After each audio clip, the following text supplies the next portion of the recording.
The scent inside the dealership was a curated blend of expensive leather, polished steel, and the kind of silence that only exists where money is no object.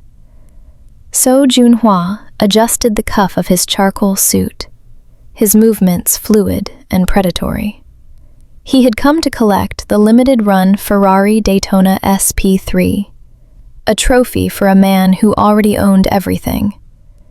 The manager had been groveling over the phone for weeks, desperate for this visit.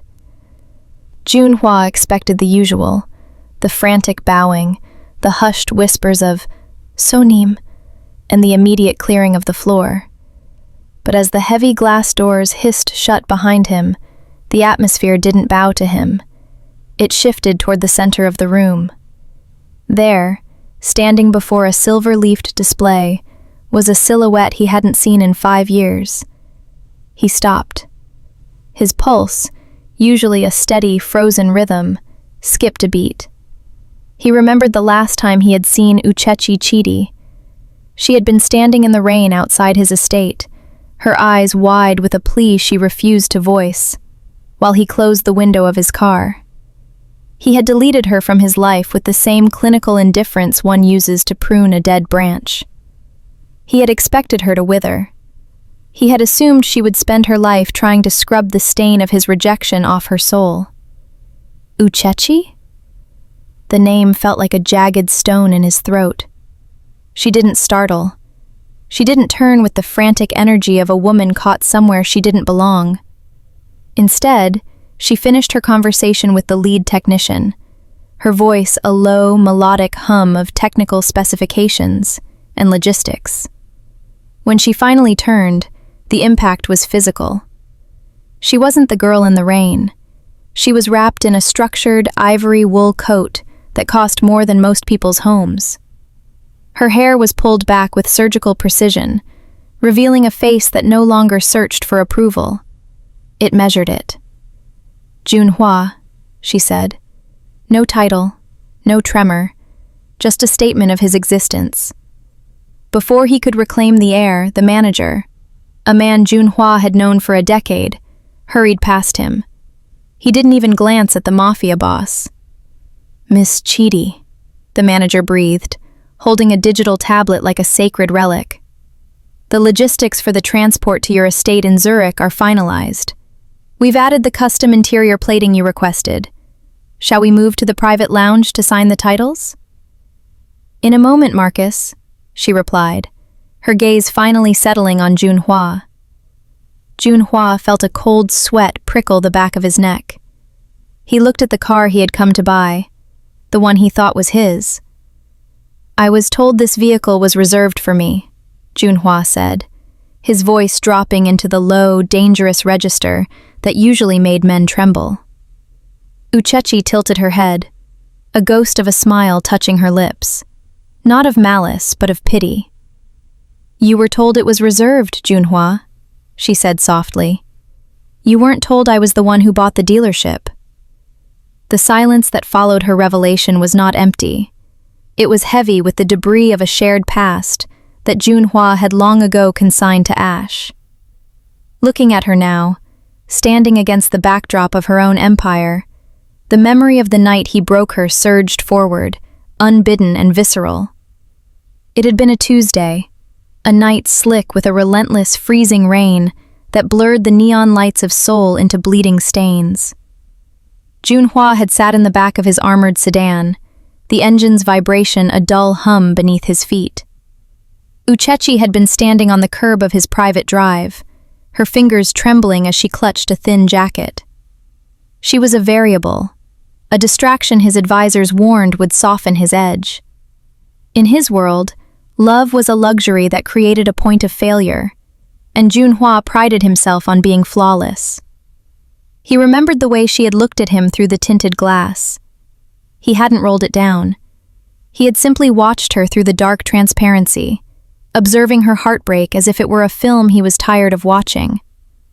To him, she was a beautiful thing he was discarding for a greater purpose.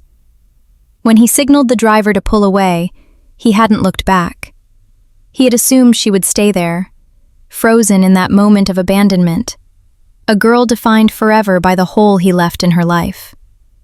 Now, the ivory-clad woman before him was a haunting contradiction to that ghost.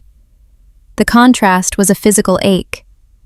The girl in the rain had been soft, her edges blurred by her devotion to him. This woman was all sharp lines and deliberate stillness. The ash he thought he had left behind had been pressurized into a diamond. "You look like you're searching for someone, Junhua," Uchechi said, her voice cutting through his reverie like a silk-wrapped blade. "The girl from the driveway isn't here. She died that night, or perhaps she just finally realized that the shadow you cast was too small to hold her." She stepped closer, the clicking of her heels on the polished marble floor sounding like a countdown. She didn't smell of the cheap floral perfume she'd worn back then. She smelled of sandalwood, ozone, and undisputed authority. Junhua found his voice, though it felt thin, stripped of its usual iron. "I didn't think you had it in you to become this." "You didn't think of me at all," she corrected him gently, and the lack of anger in her tone was more devastating than a scream would have been. "You saw a girl who needed you. You failed to see the woman who was taking notes on how you built your world." She turned back to Marcus, the manager, dismissing Junhua with a flick of her wrist that was more surgical than any hit he had ever ordered. The memory of the rain was gone, replaced by the sterile, blinding light of her reality. He had expected to find a wreckage. Instead, he was standing in the middle of her monument. The penthouse office of the CO Group was usually a sanctuary of absolute control, but tonight, the air felt thin. Junhua sat behind his obsidian desk, the city of Seoul sprawling beneath him like a map of his own making. In front of him lay a physical folder, a rare concession to security in an age of digital trails. He didn't trust the screens tonight. He needed to feel the weight of the paper. As he flipped through the dossiers compiled by his most discreet analysts, a cold, systemic dread began to settle in his chest. For months, his expansion into the European markets had been met with phantom resistance. Acquisitions had stalled. Interest rates on his offshore holdings had spiked without warning. He had blamed the market, blamed the regulators, blamed the ghosts of rival syndicates. He had been looking for a monster. He hadn't realized he was looking for a queen. The name Chidi Global Holdings appeared like a recurring heartbeat across every document. It was a shell company, wrapped in a dozen layers of Swiss and Cayman protection, but the final signature on the master deeds was unmistakable. Uchechi hadn't just built a business, she had built a net. He traced the flow of capital with a steady finger, his eyes narrowing as he reached the final page. The realization didn't come as a shout. It arrived as a silent, suffocating truth. The high-interest predatory loans he had taken out to fund his latest shipping fleet had been sold twice over in the secondary market. The current debt holder was a firm called Ina Capital. He pulled a secondary sheet from the folder. Ina. It was her middle name. Junhua leaned back, the leather of his chair creaking in the silence. She didn't just own the dealership where they had met. She owned his leverage. She was the primary creditor for his most sensitive operations. If she called in the markers today, the CO Group, his legacy, his bloodline, his pride, would be liquidated before the sun rose over the Han River. He had spent years thinking he was the one holding the leash of the world. He had walked through life believing that power was found in the barrel of a gun or the weight of a threat. But Uchechi had learned a different lesson in the 5 years since he had discarded her. She had learned that in the modern age, you don't need to kill a man to destroy him. You simply need to own the ground he stands on and wait for him to forget to pay the rent. He closed the folder, the slap of paper sounding like a gavel. He wasn't her rival. He was her investment. And he had no idea if she intended to let him grow or if she was simply waiting for the right moment to sell. The grand ballroom of the Shilla was a theater of vanity, draped in velvet and lit by chandeliers that dripped like frozen tears. Here, the titans of the underworld and the pillars of industry sat side by side, their power measured by the discreet lift of a numbered paddle. Junhua sat in the front row, his posture a masterclass in composed menace. He needed this win. The item on the block was the Blue Empress, a rare raw sapphire mine concession in Madagascar. It was the key to diversifying his assets and slipping out from under the suffocating debt Uchechi held over his head. It was his exit strategy. The air in the room was stagnant until the heavy doors at the rear opened. He didn't need to turn around to know she had arrived. The temperature seemed to drop, the frantic murmurs of the elite dying away into a respectful hush. Uchechi took her seat in the shadows of the gallery, far behind him. She didn't seek the front row. She didn't need to be seen to be felt. "The opening bid is 40 million, the auctioneer announced, his voice echoing in the sudden vacuum. Junhua raised his hand. 50. He felt the eyes of his rivals on him. He was the lion, reasserting his territory. 60, a voice called from the left. 75, Junhua countered instantly. He was prepared to go to the edge of his liquidity. He had to. The room went silent. The auctioneer looked toward the gallery. A soft, clear voice, barely a whisper yet carrying to every corner, breathed a single number. 120. The room gasped. It wasn't a bid, it was an execution. Junhua felt a surge of heat crawl up his neck. He turned his head, his mask of indifference cracking. Uchechi was leaning back, her hands draped elegantly over the armrests of her chair. She wasn't looking at the auctioneer. She wasn't looking at the sapphire. She was looking at her fingernails, examining a microscopic flaw in her polish. 130, Junhua gritted out, his voice sounding desperate even to his own ears. It was more than the mine was worth. It was more than he could safely afford. 200. The number was absurd. It was a declaration of war through sheer capital. Junhua stared at her, pleading for an acknowledgement, a flicker of anger, a sign that this was personal. But Uchechi remained a statue of ivory and ice. She didn't look at him once. She didn't need to see the man she was crushing. She only needed to see the result. Going once? Twice? The gavel cracked like a bone breaking. Sold to Ms. Chidi. As the room erupted into hushed, frantic gossip, Uchechi stood up. She smoothed her skirt, turned, and walked toward the exit without a backward glance. She had just spent a fortune not to own a mine, but to remind Junhua that his exit only existed if she allowed it. He was still in her room, and the doors were staying locked. The loyalty of men like those in Junhua's circle was not built on love. It was built on the terrifying gravity of power. For years, Junhua had been the densest object in any room, pulling everyone into his orbit. But after the auction, that gravity began to leak. It started in the small, quiet spaces. Junhua stood at the arched window of his private cigar lounge, watching his two most trusted lieutenants, Min-ho and Captain Park, through the reflection in the glass. They were standing by the mahogany sideboard, speaking in tones so hushed they were almost invisible. In the past, they would have stood at attention, waiting for his command. Now, they were checking their phones with a frantic, rhythmic frequency. "She's moved the shipping dates for the Incheon terminal," Min-ho whispered, his voice tight. "If we don't align with Chidi Global's new schedule, the port authorities won't even let our tugs dock." "I heard," Park replied, his eyes darting toward Junhua's back before dropping again. "The men are asking questions. They've seen the news. They know who really signed the bonuses this quarter. It wasn't the CO group's accounts. Junhua turned slowly, the smoke from his cigar coiling like a serpent between them.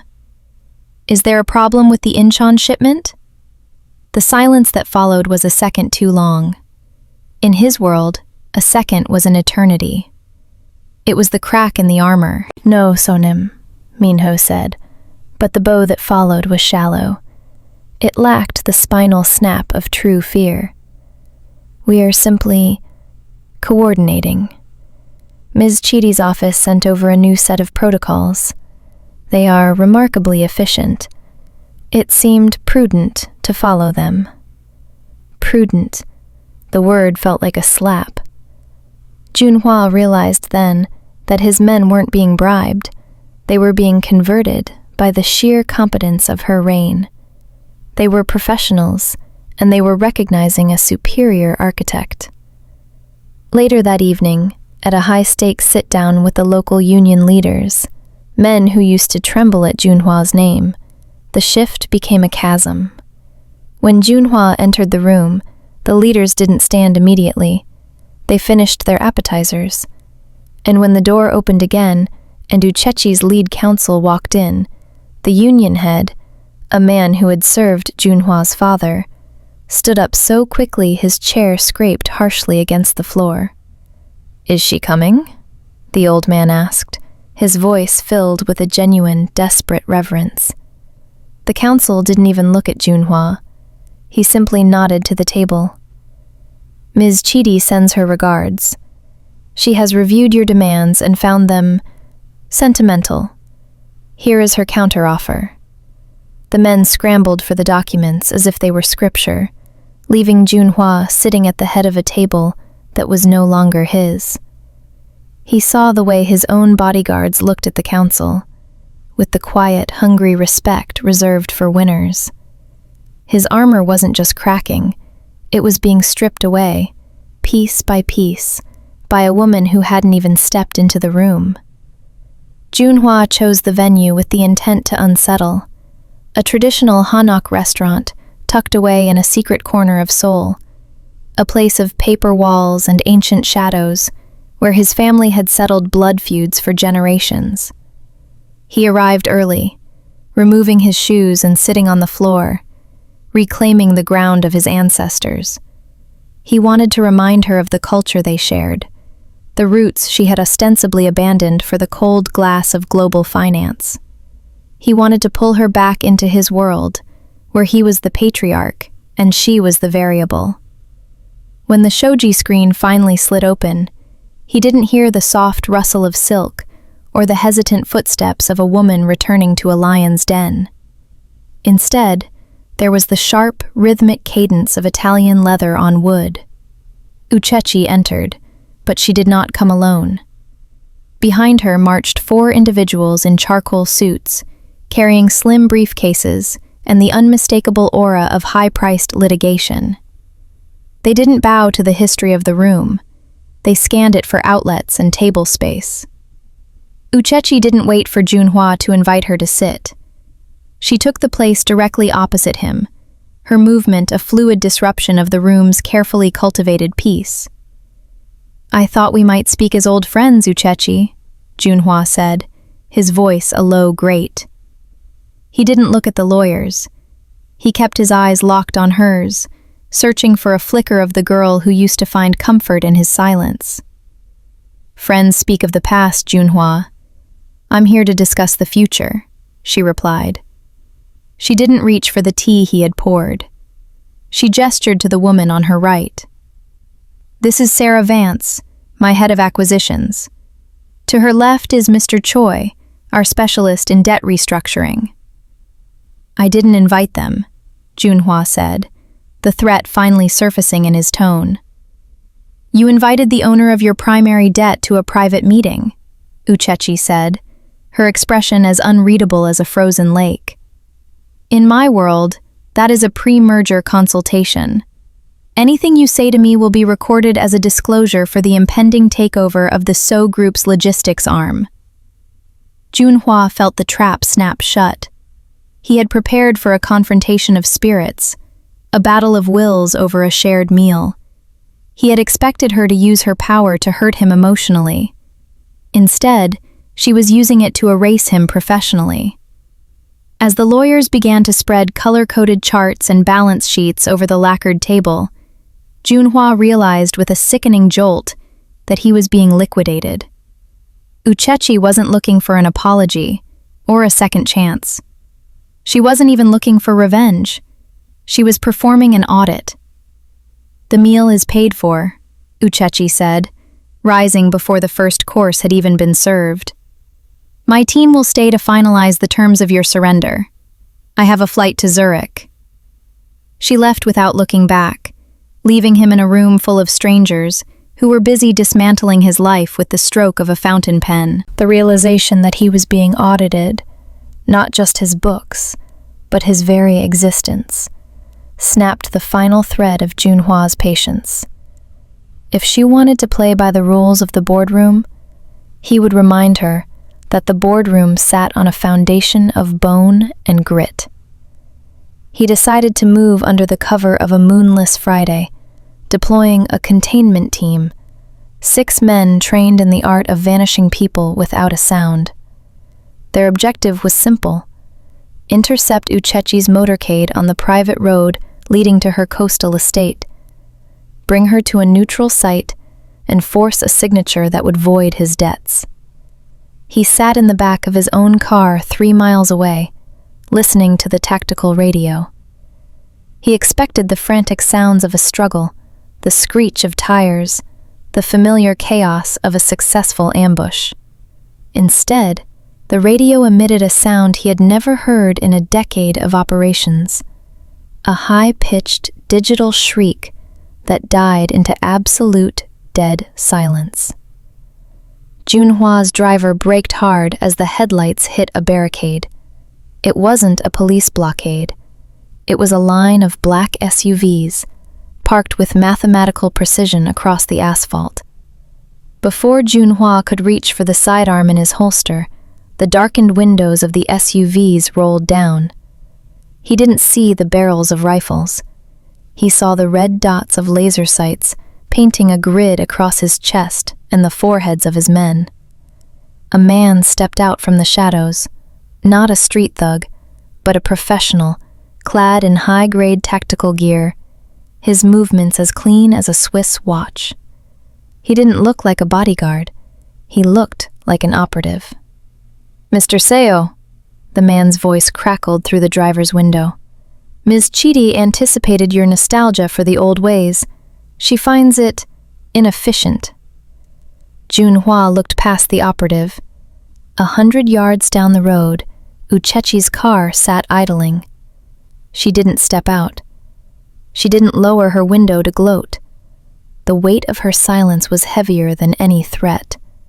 She didn't even consider him a direct enough danger to witness his failure in person. "She gave us a list of your men's names, their home addresses, and the schools their children attend," the operative continued, his tone conversational and terrifyingly flat. "She doesn't want to hurt them. She's actually offered them a 30% increase in salary and a comprehensive pension plan to switch contracts tonight. Most have already accepted." Junhua looked at his driver. The man's hands were shaking, but he wasn't reaching for his gun. He was looking at the black SUVs with a mixture of awe and longing. The power Junhua had spent a lifetime building, the fear, the loyalty, the blood debt, was being bought out by a woman who treated his Mafia tactics like a minor logistical glitch. He was a dinosaur watching the first flake of ash fall from the sky. Uchechi hadn't just secured her world, she had made his obsolete. The following evening, Junhua found himself summoned to the observation deck of the Chidi Tower. The space was a cathedral of glass, suspended so high above the city that the lights of Seoul looked like a scattering of embers in a cold hearth. Uchechi stood at the edge of the floor-to-ceiling windows, her back to him, staring out at the horizon where the dark sea met the darker sky. "You think I've been trying to destroy you," she said, her voice carrying through the immense room without effort. "You think this has been a slow, calculated execution." Junhua stood a dozen paces behind her, his hands clenched at his sides. "You've stripped my assets, bought my debt, and turned my men. If this isn't an execution, Uchechi, your definition of mercy is more sadistic than I imagined." She turned then, and for the first time, her expression wasn't icy. It was weary. She walked to a low marble console and tapped a command. A holographic map of the Pacific trade routes flickered into life between them, glowing with red and gold data points. "The Japanese syndicates moved against your Busan port 3 years ago," she said, pointing to a cluster of red icons. "They had the politicians bought and the docks rigged. You didn't even notice the threat because it vanished overnight.